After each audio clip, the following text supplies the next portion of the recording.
Welcome to the Leo. మూలిగే నక్క మీద తాటిపండు పడ్డట్టు ఇప్పుడు జగన్మోహన్ రెడ్డి మీద పెద్ద గుదిబండే పడిందని చెప్పొచ్చు.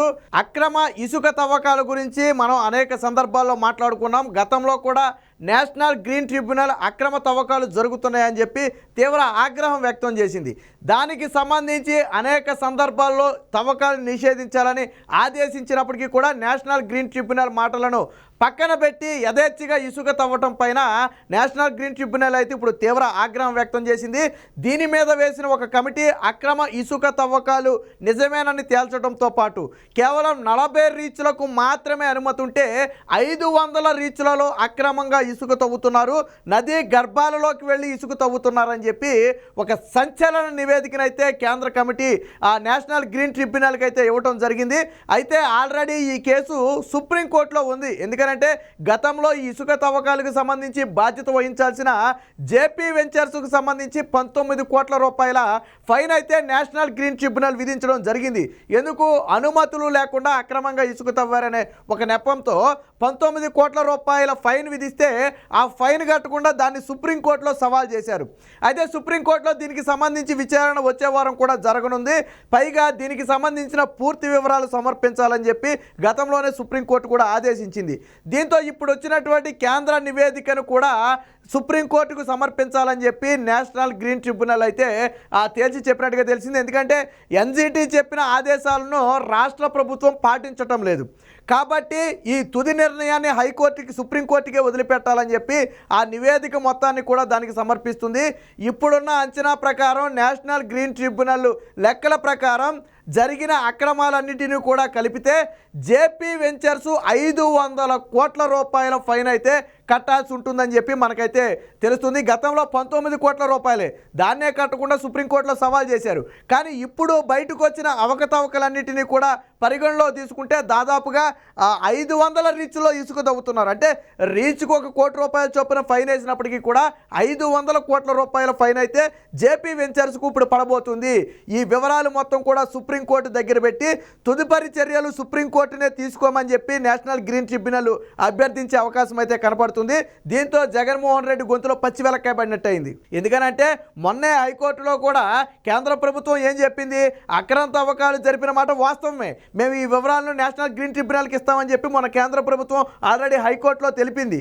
సో అన్నట్టుగానే నేషనల్ గ్రీన్ ట్రిబ్యునల్కి ఆ వివరాలు మొత్తం కూడా ఇచ్చేసింది. ఎంత దారుణం అంటే 40 రీచ్లకు అనుమతి ఉంటే 500 రీచ్ల్లో తవ్వుతున్నారు. 40 రీచ్ల అనుమతికి 500 రీచ్ల్లో ఇసుక తవ్వడానికి ఏమైనా సంబంధం ఉందా? ఎక్కడైనా పొంతనుందా? అంటే ఏ స్థాయిలో ఇసుక మీద అక్రమ రవాణా జరుగుతుందో మనం అర్థం చేసుకోవచ్చు. వేల కోట్ల రూపాయలు చేతులు మారుతున్నాయి. సో జగన్మోహన్ రెడ్డి ఇచ్చిన ఈ కాంట్రాక్టును దుర్వినియోగం చేసినటువంటి జేపీ వెంచర్స్ ఇప్పుడు 500 కోట్ల రూపాయల ఫైన్ కట్టాలి. దీనికి జగన్మోహన్ రెడ్డి పాత్ర కూడా ఖచ్చితంగా ఉంది. అక్రమ ఇసుక తవ్వకాలను రాష్ట్ర ప్రభుత్వం నియంత్రించాల్సింది పోయి ప్రోత్సహించారు. వాటి గడువు అయిపోయిన తర్వాత కూడా వేరొకరి పేరును అడ్డం పెట్టుకుని అక్రమంగా ఇసుక జేపీ వెంచర్స్ పేరుతో తవ్వుతూనే ఉన్నారు. సో వీళ్ళ అబద్ధాల పుట్ట పాపాల పుట్ట అయితే ఈరోజు కేంద్ర నివేదికతో బద్దలైంది. నేషనల్ గ్రీన్ ట్రిబ్యునల్ కూడా ఒక ఇంత ఆగ్రహంతో ఉంది. ఎందుకంటే గతంలో విధించిన 19 కోట్ల రూపాయల ఫైన్ కట్టకుండా సుప్రీంకోర్టులో సవాల్ చేశారు. కానీ ఇప్పుడు ఇంకా తీగలాగితే డొంకంతా కదిలినట్టుగా దీని మీద పూర్తి స్థాయి విచారణ చేయాలని చెప్పి నేషనల్ గ్రీన్ ట్రిబ్యునల్ ఎప్పుడైతే కేంద్రాన్ని కోరిందో, కేంద్రం కేంద్ర అటవీ పర్యాటక శాఖ ఆధ్వర్యంలో ఒక ప్రత్యేక బృందాన్ని ఏర్పాటు చేసి క్షేత్రస్థాయిలోకి వచ్చి మొత్తం పరిశీలిస్తే మొత్తం అవినీతి అక్రమాలే, మొత్తం అడ్డగోలు తవ్వకాలే, ఏ రీచ్కి కూడా అనుమతులు లేవు. వాస్తవానికి ఇసుక తవ్వాలంటే నేషనల్ గ్రీన్ ట్రిబ్యునల్ అనుమతి ఉండాలి.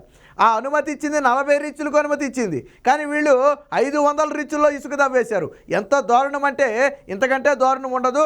అంటే ఇసుక కనపడిన ప్రతి చోట తవ్వేశారు. దానివల్ల పర్యావరణానికి హాని జరుగుతుంది. రేపటి రోజున ప్రకృతి విపత్తులు సంభవిస్తే దానికి జగన్మోహన్ రెడ్డే బాధ్యత వహించాలా. ఎందుకంటే ప్రకృతితో ఆటలు అనేది అంత మంచిది కాదు. లేపు వరదలు లాంటివి ఏదైనా వచ్చినప్పుడు కాపాడేది ఎవరు?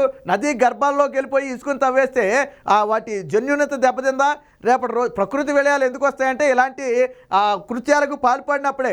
పర్యావరణాన్ని మనం ఎంతవరకు వాడుకోవాలో అంతవరకే వాడుకోవాలా. కానీ దాన్ని విధ్వంసం చేస్తామంటే దాంట్లో కొట్టుకుపోవాల్సిన పరిస్థితి వస్తుంది.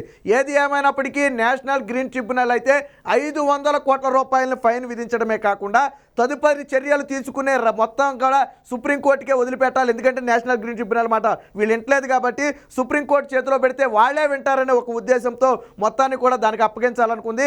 ఇది జగన్మోహన్ రెడ్డికి అతిపెద్ద షాకు.